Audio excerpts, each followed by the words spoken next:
Hello, my Scorpio collective. I am here today to give you your message of the week. Today, we're going to be focused on what is changing. So, I'm going to be pulling two of these cards to give you the overall message, and then pulling tarot and stuff to give you more information.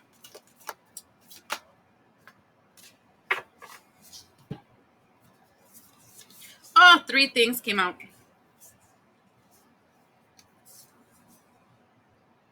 Oh, this is interesting. The first thing that comes out is the fault line.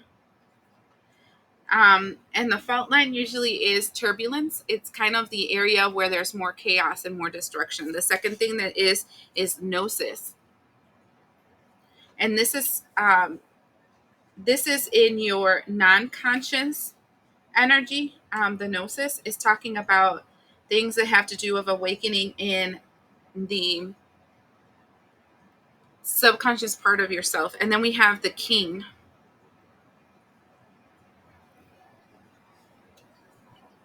And then I heard the chosen one. I don't know why I heard that, but hold on one second so I can double check the meanings of those cards. I have the book here, but why do you have to hear me read it?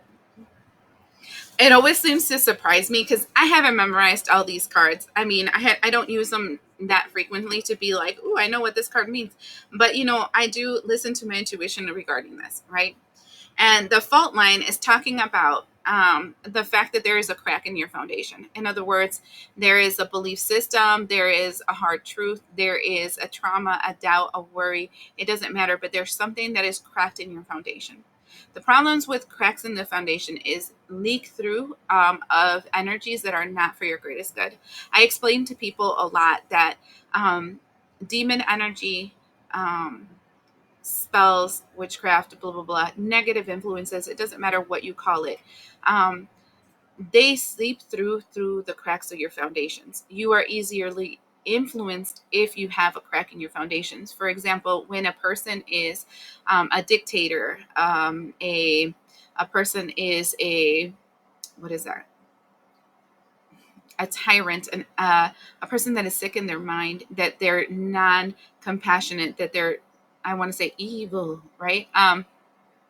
When they talk to you and there's a crack in their foundation, or let's say narcissist even, and there's a crack in your foundation, they find that crack. Like, their job is to see the people that have cracks. First of all, that's their job. They can easily find and detect when you have a crack in your foundation. It's like they can read you. The reason they can find it is because they have it themselves, but they're too weak to be able to discover it, right?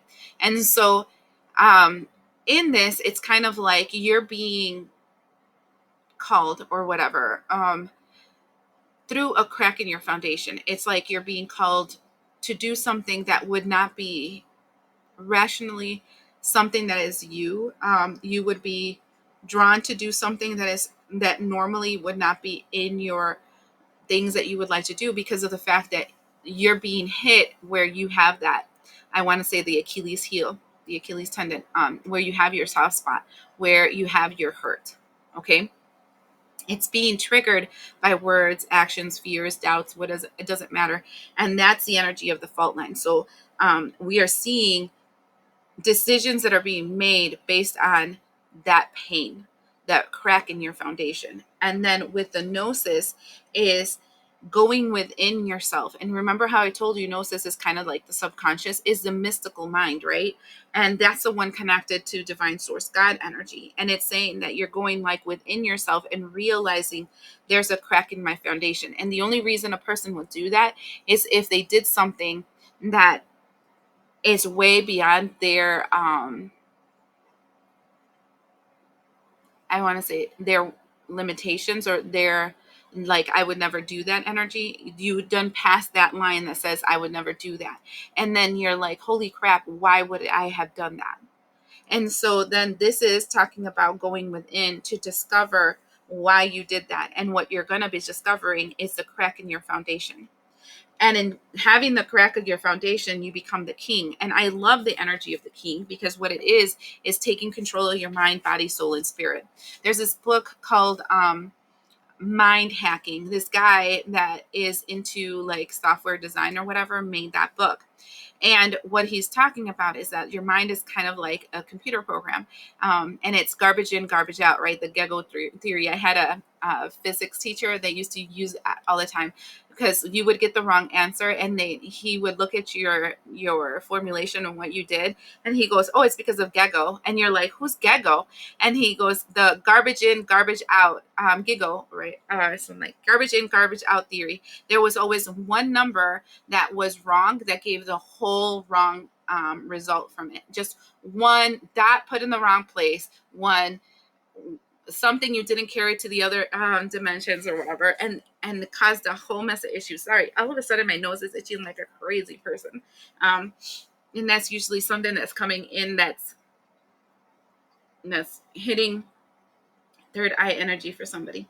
Anyways, so the thing is that once you figure out the giggle theory, right? You figure out the period you forgot to put in there, or the number you forgot to carry to the other number, and whatever, you start realizing, holy crap, this person's been manipulating me through this faulty fault line that I have within myself. And now that I know that, I'm not going to let myself be manipulated like that no more. And then you start like auto correcting your life, your actions, the ways that you speak, the ways that you act, right? A lot of people are falling into this, right? Where you're being used through your pain to be hypnotized into a belief system that is outside of your norm. And so in that book, it's not spirit hacking, it's mind hacking. They give you tools and stuff for you to do like checks of your, I want to say, your system, to see if there's like a virus there. And now I'm starting to really go computerized. Somebody here really likes computers.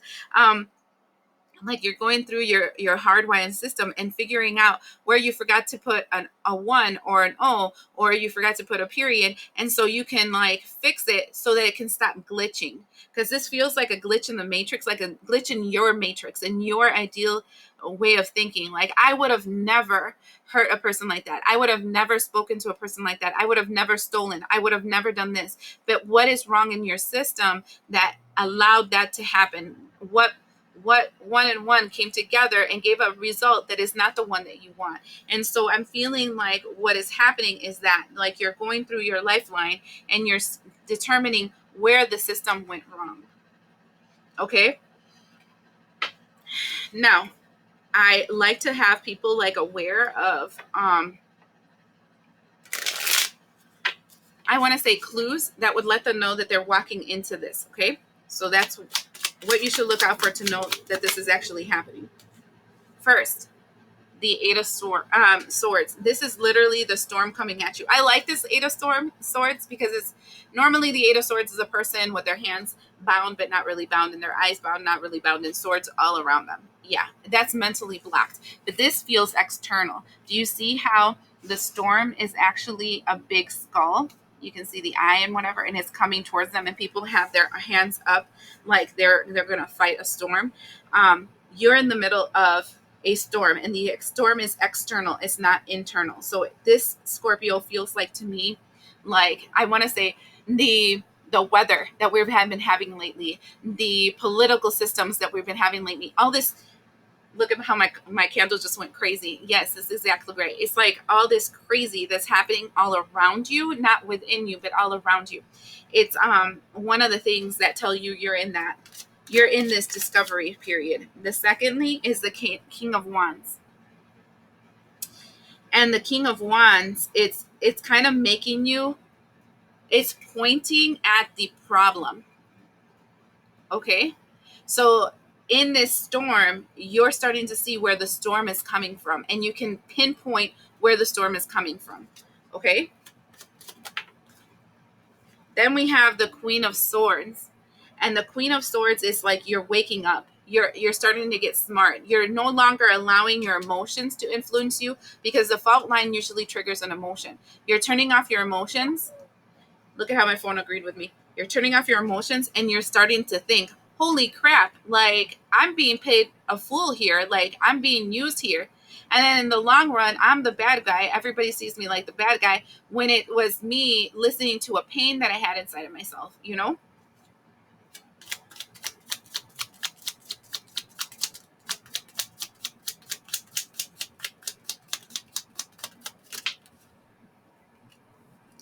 Hermit in reverse. Hermit in reverse is talking about you're starting to realize that the the ugly within you is no longer just within you, that is starting to reflect on people around you. And they're saying things and you're like, holy crap, I used to think that. That's not even okay. Um, and that's I mean, I'm gonna say congratulations to you, Scorpio, because this is the beginning start parts of like a great awakening, right? When you start realizing all the shit that you allowed out in your stuff in your mouth, and you're just like, oh my god, I used to talk that way. Like that was me. That is me. I don't know if I like that. I don't know if I agree with that.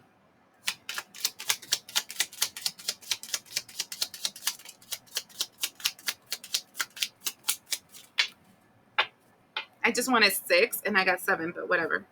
Then we have here the 6 of Cups. And this is interesting because I was going to say, then you start seeing your past returning, but I didn't hear that. I heard, and then you start seeing it in your kids and the younger people that are around you. The fault in your fault line, the crack in your foundation. And they are in this energy of the Knight of Wands where they're being more destructive, where they're, oh wow, I had 8 instead of 7, where they're being impulsive, where they're taking action in the faulty belief system that you implemented in them. And that is harsh. And then we have the Wheel of Fortune, and you're realizing how they're actually destroying their lives instead of improving their lives based on this faulty belief system. And then the Star card, which is talking about the age of Aquarius, and it's waking you up and removing your mask from the reality around you. Like, oh, this is giving me chills, y'all. So what this is reminding me of is, like sometimes you don't know when you're doing something wrong. Like you just don't, because it's around you. Everybody thinks the same. You've been around the same groups. You've been isolated from the world, blah blah blah. And then and you have like a life that isn't what you were expecting, and then all of a sudden you have kids or nieces and nephews or family members that are younger, and you start seeing you in them, and then you start seeing all the mistakes that you made because of the fact that you had that belief system, how it stopped your life, how it limited you, how it made you toxic, how it made you negative, and you want so bad to wake those kids up. You want so bad for them to realize, hey, you're fucking up. You're like, your life is not going to be that amazing. I messed up. Like, don't do as I do as I say, and try to move away from this awful belief system, because I'm noticing that the fault in my fault line is brought me down, and it's going to bring you down, and I don't want you to live my life. And that's what the age of Aquarius is doing, though. Scorpio. That's what the age of Aquarius is doing, is showing you um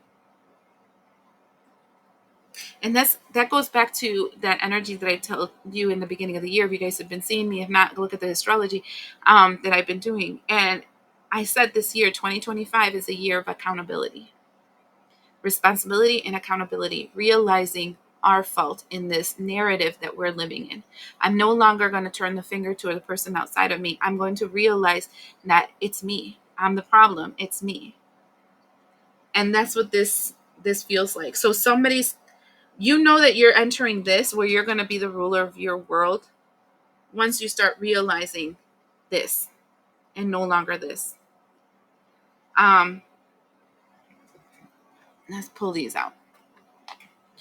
Now it's what they want you to do. Now that you figure out it's me, hi, I'm the problem, it's me, let's see what they want you to do.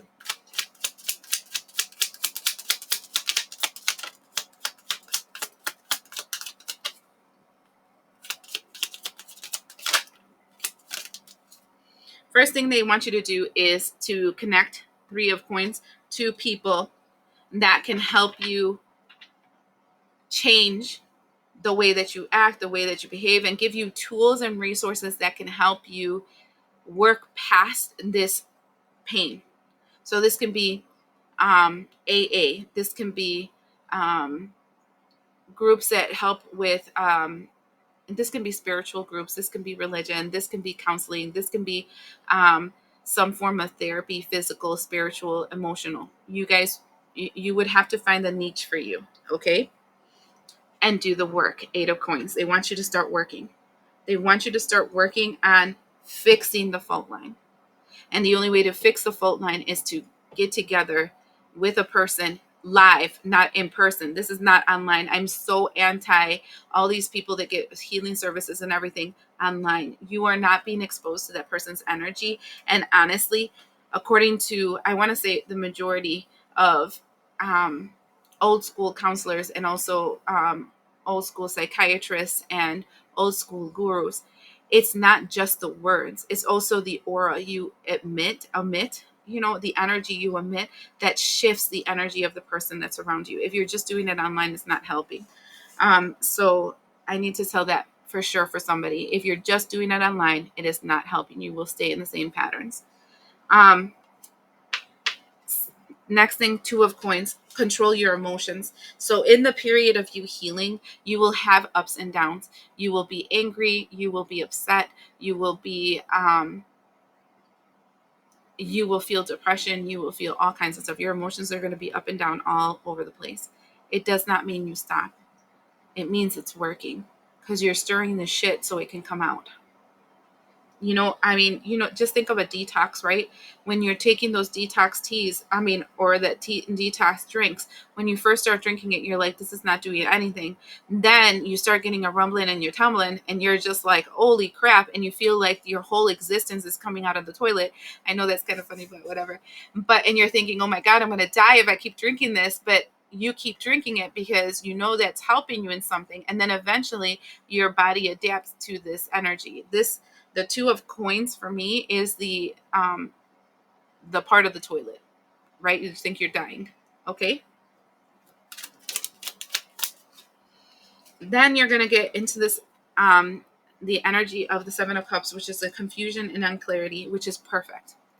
Because when you're confused and you're unclear, that means that you're doing something outside of your normal. When you know what you're going to do every day, and you're sure of your actions, you're sure of the turnaround, whatever, that means that you're continuing a pattern of behavior. When you're confused and you feel lost and you feel unsure, that's when you're actually making a change, because you're not doing the same old, same old.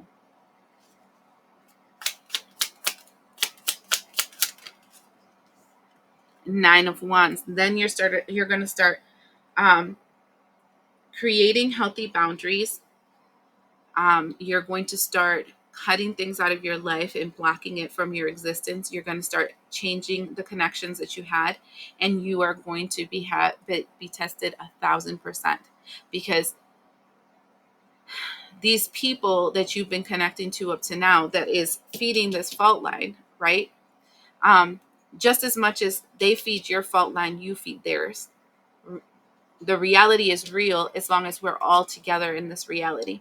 As soon as people start diminishing the belief system and the people start walking away from this reality, all of a sudden there's no leg to stand on. Now they're wrong, right? So then my job is to keep you where you're at. And so I will criticize you, I will bash you, I would tell you that you're a sellout, all kinds of stuff, because of the fact that I need you in my line so that I don't realize that I have a faulty fault line.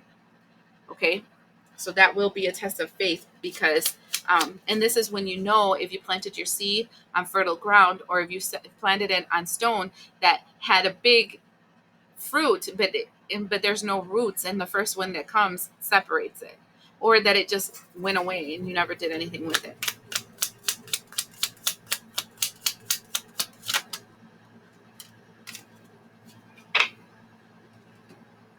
And then we have the energy of the Five of Swords, where the energy will shift, and we have summer solstice here.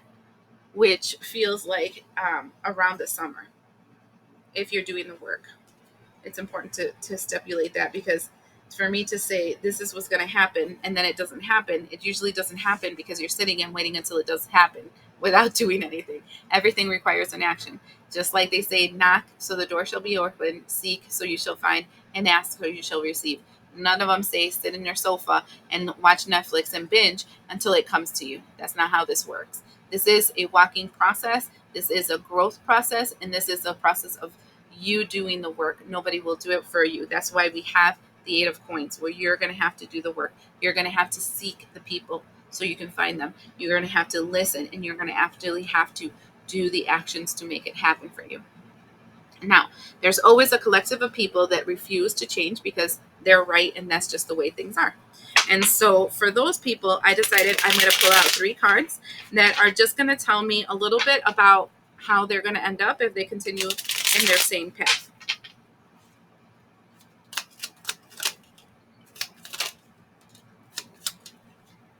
The first thing I have is the Four of Emotions. And do you see how frustrated she looks? And she's looking at the cups like, I've done this, and I've done this, and I've done this, and nothing's happening, because they're not seeing the bigger picture, right? Because this is like the spark of the universe. This is a huge cup between 2 individuals, and that feels like, and they look like they're talking, right? So you're what is that? You're missing you're putting the cart before the horse or something like that. I don't know. Anyways, it just feels like you're focusing on the small things that you think you're fixing, but you're not dealing with the big problem. So it's just instant gratification because it's easier. I'm not going to claim you, but it's there. And then we have the Five of Emotions, which is the Five of Cups, which is crying over spilled milk and feeling like you're in winter. And that reminds me of Game of Thrones. Like, winter is coming. Like, it's a zombie apocalypse. Like, everybody is dying around you, you know? And then Four of Inspiration, which is the Four of Wands, and that's when they discover the fault line. Honestly, the way that I'm looking at here, it looks like you're being put in a path to awakening, if you like it or if you don't like it. It feels like you're not the only sign that this is happening to. Mind you, I just have to put that on as a side note. There was quite a few signs that I noticed that are being put in the you're doing it because you're doing it kind of energy. And so you either decide to torture yourself a little longer and make it happen, or you fix it right away, and or you start working on it right away so that the torture is a little bit less. I've seen that in a few signs, but then I have also seen a few signs that it's like, well, it is what it is. You want to go down with that ship like the Titanic, then go down with it, right? But in your case, it looks like they're going to try to, this entire year of 2025, instigate you to realize that it's a time to heal that fault line. Okay. I hope you do it, because it really sucks when generations start to deplete themselves and they start falling into drugs and alcohol and a destructive patterns in life paths, because we don't want to heal the one wound, and you can see how that is negatively impacting everything, and then people slowly drift into the void and the nothing, and so that's really sad. So anyways, I hope this helps you, and we'll see you the next time.